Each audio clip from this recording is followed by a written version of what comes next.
I'm Wallace Long. I'm the director of CEP, Continuing Education Productions. We're an employee training corporate consulting company, and we've been working with CEP, with the CMI, about, 3 years, kind of, something like that. All righty. Let's see, so we've got all the facilities represented here. We've got corporate. If you're corporate, say yay, hold up your hand. Corporate, yay, there's corporate people from the CMI office. We've got Woodland Village people, hold up your hand. Where are you at? Okay, Woodland Village. We got Stone County Nursing Rehab, yay. We got Leaksville. Where's Leaksville? Leaksville, yay. Who'd I leave out? Oh, we got Stone County Hospital. That's you. We got the legal minds of the organization here. And we've got finance and Logan and everything else in between. So we're going to try to have a little fun this morning and talk about some things important to the CMI family. Got a couple of questions for you. And I want to just give you some info. Whether you're here today, sitting in the audience today, or whether you're viewing this on tape. You may be viewing this on tape at your facility. I'm not sure exactly where we'll be using this, but here's the bottom line. You're here or you're viewing this because you're a leader, Teresa, not because you're a nurse, okay? Not because you're an administrator, but because you are a leader, and a leader in the CMI family, ladies. So we're all leaders here, and you may be saying to yourself, well, I'm just a CNA, or I'm just a nurse on the evening shift. Am I a leader? Yes, you're a leader. You're a leader in the organization. And here's the big picture. We need your leadership. We're building and maintaining a united front here, and it's great to be speaking with you. Okay, moving right along. I got a question for us, and this is a big one, the big question. Matter of fact, it's the thought for the morning. What makes CMI's healthcare system different or better than the rest? That's a question. What do you think?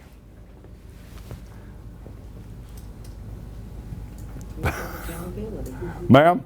Culture of accountability. Your culture of accountability. That definitely makes CMI different. Anything else? Before the fact accountability. Before the fact accountability? That's a biggie. That's a biggie. That's an important part of what we're going to be talking about today. All of that's very, very relevant to what makes us different. For our attorneys in the audience, let me tell you what makes us different, okay? Let me tell you something that'll help you understand us. What makes us different than any other healthcare system out there, this is important, is CMI's core set of success principles. Period. Core set of success principles. That's what we're talking about. That's what we're teaching. That's how we're leading our teams. That's how we're providing health care via a set of core success principles, whether it be at the nursing level, dietetics, corporate, etc. Success principles guide our behavior. You know, we talk about principles a lot, and Carol reminded me a number of years ago. I just get up and start talking about principles. She said, well, you know something, Wallace, maybe people don't know what principles are. Believe it or not, we get that question a lot. So what do you mean by principles? What I've tried to do is simplify that for you on a daily basis. Here's what principles are. Simple. A thought or a truth that, when applied, guides our behavior and always produces the same result, whether it's a bad result or a good result. There may be principles in place that are causing us to be exposed. There may be principles in place that are causing us to succeed at a number of levels, but it's the principles that drive us. It's the principles that drive us. And our culture is made up of all the principles that we apply on a daily basis. So a principle is, hey, it's a truth. It always happens the same way. You know about it. Here's one that you're familiar with, gravity. It's a principle, right? It's going to create the same result wherever you are in whatever setting you're in. You always know what's going to happen with gravity. So there are lots of principles that we're going to be talking about in the next, well, this morning and in the next few weeks. But principles is what it's about. CMI basically is focused on success principles, and we are committed to our core set of principles that guide our behavior on a daily basis. It's not a casual thing, it's not an accidental thing, it's an on-purpose thing. Our principles guide our behavior. We don't take it lightly, because when an employee shows up in our system, we want to teach them the principles that we believe in. We want to teach our teams the principles that we believe in, and we want to teach them to hold themselves accountable to those principles, because we're holding ourselves accountable to those principles. So that's what it's about, principles and accountability. I want to share with you, well, let me just make an observation. It doesn't matter whether you're an adult or a kid or on the baseball team or whatever. Don't you feel better when you know what you're supposed to do? Really? You know, Logan, don't you feel better when you, well, now don't, be careful now. Don't you feel better when you know what you're supposed to do, kinda? Yeah. You better give me the right answer. Yes. Okay. always. That's good. No kidding. Don't you feel more secure when you know what to do, Charles? And somebody generally has to guide you, right? So that's what principles are all about. That's what success principles do. Direct our behavior in a positive direction. We know where we're going because we're following that roadmap. Part of our daily routine. Okay, here's something important about our principles that we all need to be totally aware of. Our principles at CMI, what makes us different is, hey, our principles help us to consistently offer quality resident care, quality patient care. Our principles supports the development of our staff, the development of our team, so they're core to everything we do. Things just don't happen capriciously. They happen based on principles and our guiding philosophy. So, I think I've done a fair job of telling you what principles are. So let's talk about one principle that we think is extremely important to the CMI family. One principle that really does make CMI different, and it's kind of the foundation of everything we do. Anybody got a guess in terms of what that is? Accountability. All right, Carol. The CMI principle. The CMI principle is one of our core principles that makes us different, right? This audience is kind of shy this morning, guys and gals, so you just have to bear with them, okay? It's the CMI principle. The CMI principle is the foundation of our culture of accountability. It's as simple as that. So what the heck's the CMI principle? Well, I'm going to explain it to you.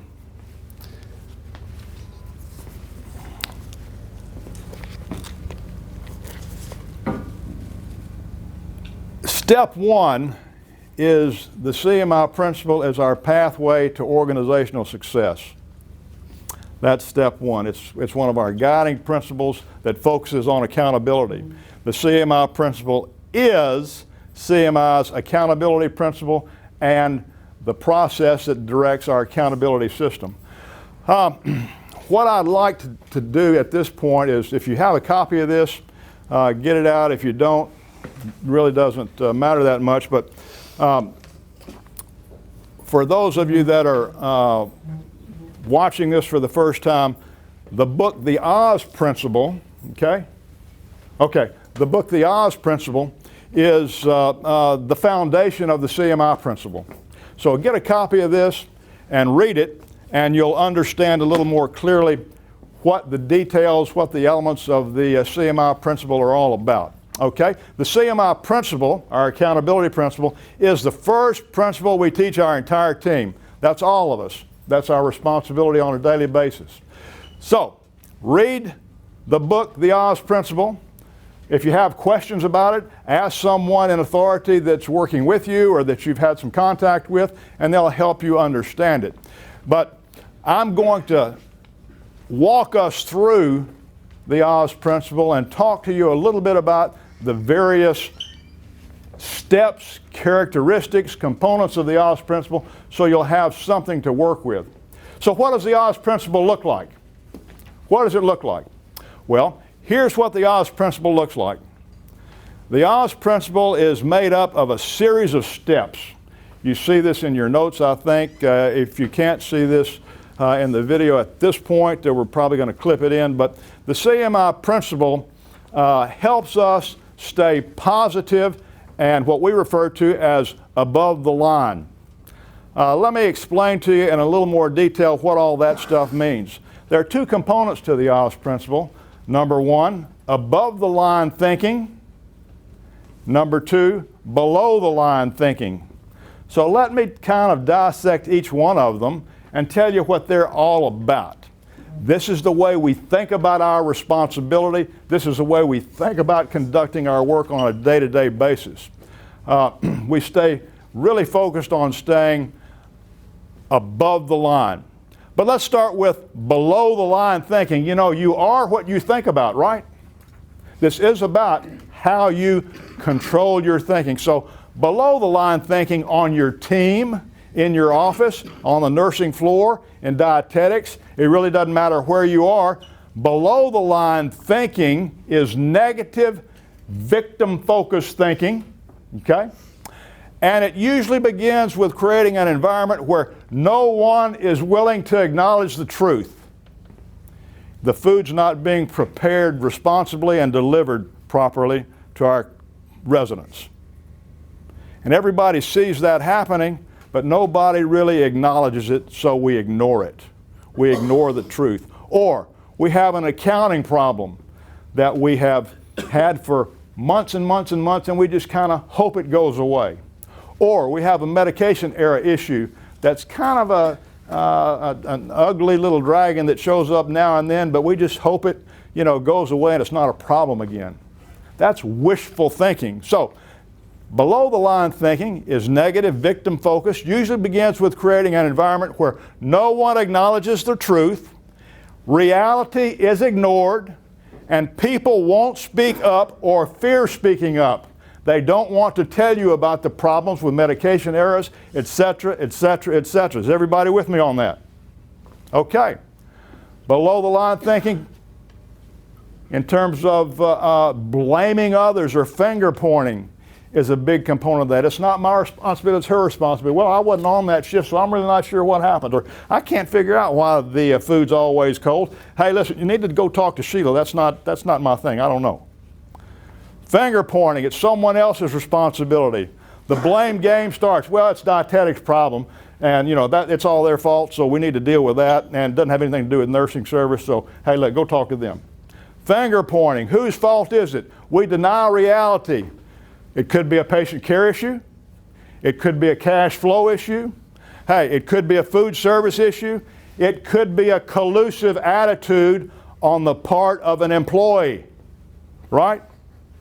Anything that creates negative drama, anything that denies things, anything that people are turning their back on and walking away from. That's below the line thinking. Does that make sense to you? Destructive thinking. That's below the line thinking, okay? So the truth of the matter is that we all vacillate above the line, below the line a little bit, but CMI, as you see my button here, we focus on working hard to stay above the line. We know that occasionally we may drift a little below the line, but we need to pull ourselves back up. Okay, that's below the line thinking. Our culture does not accept that. So, not allowed, we don't teach it, we don't model it, it destroys excellence, destroys relationships in particular, and it destroys quality care. Destroys quality care. That's what below the line thinking does. In the Oz Principle, I want you to give special attention, particularly the attorneys in the audience, to page, let's just call it page 10 through 15. You need to read the whole thing. But here's what happened. NASA, the Space Shuttle Challenger, was a big deal, right? So it blew up, killed a bunch of people, destroyed their program. And here's why. There was an issue with an O-ring on the Challenger propulsion system that people knew about but didn't deal with responsibly. Okay? They didn't deal with it because of time pressure. They had to get out the door. They had to get the food tray out. Okay? They had to do something, and they let the food stay cold, Sheila. They did not address the O-ring issue. Are you with me on this? They just hoped it would go away. Well, it did go away. It blew up all over everybody, killed 7 people, destroyed their program, and it destroyed the American populace's confidence in our space system. That's big. So here's the deal with CMI. Listen to me carefully. We don't want any O-rings in our system. We don't want anything that's going to be hanging out there festering that might blow up all over us. Okay? That's our objective. Okay, read the Oz principle. Don't just listen to me. Read it. Make notes on it. I want you to think about being a teacher of this principle. That's your new role and assignment from this moment on. You're a teacher and a leader, and your job is to teach these principles. Okay, above the line thinking, the foundation of our culture of accountability. So what is that? Let's see. I don't have my little chart up here, but the first step on the little chart, I'm going to go back. Well, I'm not either. I'm going to leave this up here. The first step on the little chart is see it. We see a problem. We see a problem with cost accounting. We see a problem with our admissions process. We see a problem with whatever it is, medication issues, whatever it might be. The first thing we do is see it. When we see a problem or a challenge arises, we leave fear, blame, denial behind, and focus on reality. We stay above the line. When you see it, we aggressively obtain perspectives of others, communicate openly and candidly, ask for and offer feedback, and hear the hard things that allow you to see reality. In other words, we're going to listen to the hard questions. We're going to accept the hard questions. Okay? So I see a problem with medication issues. I see it. I accept it. It's real. It ain't going away. I'm going to deal with it. So, we're not rushing to judgment. We're looking for input. We're looking for feedback. We are action-oriented, and we are problem-solving in our nature. This applies up and down the chain. This applies to the CMI front office. This applies to folks on the front line in each facility. If we see a problem, we're not going to deny it and ignore it. Okay, number 2, if we see that problem, and I'm a food service worker or I'm a nurse, what am I going to do with that problem? I'm going to own it. It's mine. I'm not going to walk away from it. I'm going to put it in my pocket. I'm going to take responsibility for dealing with it. That responsibility might take a little different configuration. We'll talk about that in a few minutes, but own it. It's an important step. The own it step is the heart of true accountability. No blame or finger pointing. I accept personal responsibility for the success of CMI, both good results and bad results. I am personally invested. I'm learning from successes. I'm learning from failures. I'm aligning my work, the work of our team, with the goals of the organization. We're not compartmentalized. We're not in factions or silos. We're a team. Okay? Learning from our successes. When you own it, you align your priorities with your facility's priorities, and you link where you are today with where we want to go tomorrow. Cold food served late, warm food served appropriately. I know that's a simple example, but that's what it's all about.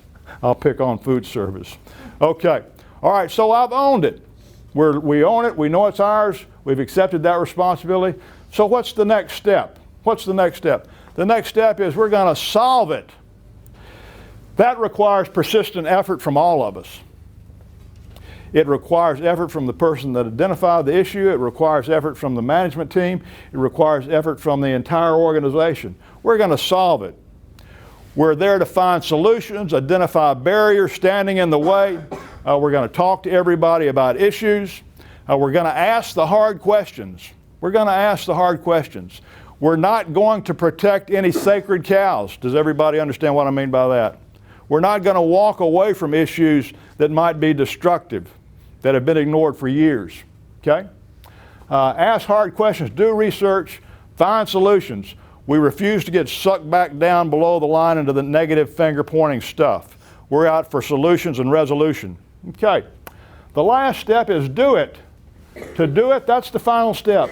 Now as a team, hey, we've identified the issue with food service and the service problem, the food process problem. So we have a plan in place. Now we've got to commit to do it. Take the solution, make it real, bring it to life. We've got to teach our team, and that doesn't mean, hey, teaching is not a one-shot deal. Teaching is not a one-shot deal. Hey, it's called spaced repetition. We teach over and over and over again. How many times did your parents tell you to clean up your room? Once in your life? No. Spaced repetition, it probably didn't work though with that. Okay. Teach your team, implement new strategies, etc. That's our priority. Stand above the line. So what does all this mean? Well, here is what, listen to me closely. This is big, attorneys. This is big. Most people don't get this part. What makes CMI different in terms of our accountability process? Angel mentioned it to start with. She was right on track. What makes the CMI principle very different from traditional accountability and separates them from the rest? Hey, CMI aggressively pursues before the fact accountability thinking, before the shuttle blows up, before there's a problem with cold food, before there's a medication error. When we begin to see a process going awry, we attack things before it blows up all over everybody's place and we get sued and somebody falls out of bed, right? Right.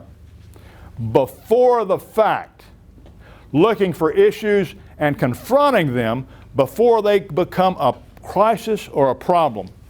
That's destructive to our system. So that really does make us different. Most organizations don't do that. What do most organizations do? They try to figure out what to fix after the O-ring blows up.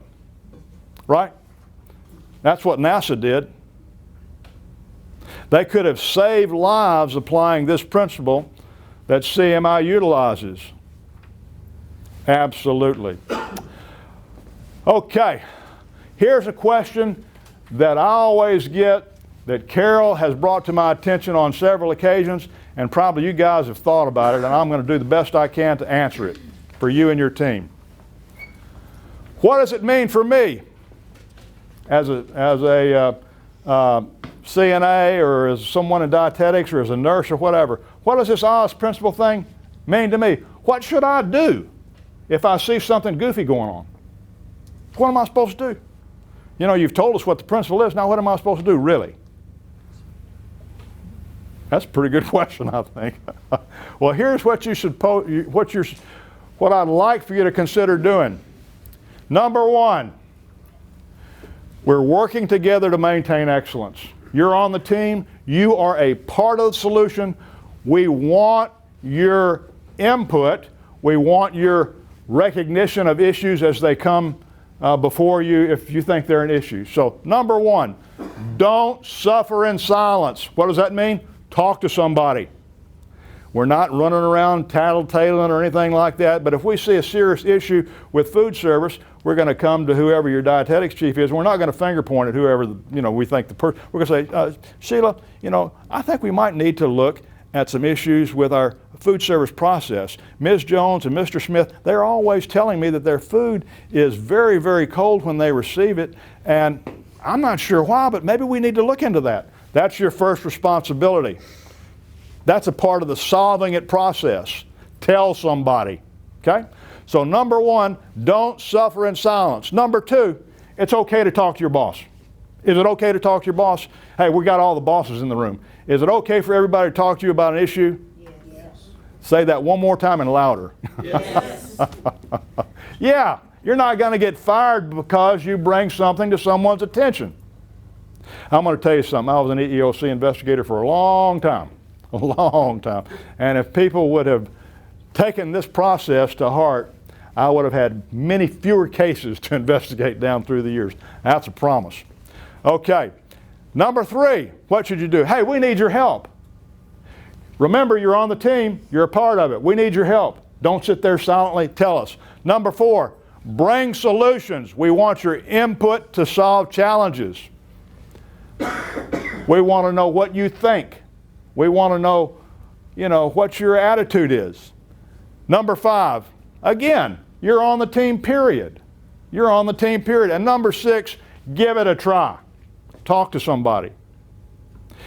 And when I say talk to somebody, I'm not talking about your colleague that you're hand in hand with on the floor. I'm talking about bringing it to the attention of someone in responsibility, okay? And having an open and honest professional conversation about it. Hey, listen, I have one more thing to say to you, whether you're in this room or in the field and you're looking at this. Here's the number one thing everybody wants from you. Everybody wants a positive relationship with you. Hey, have a good afternoon, and we'll see you later. Thank you.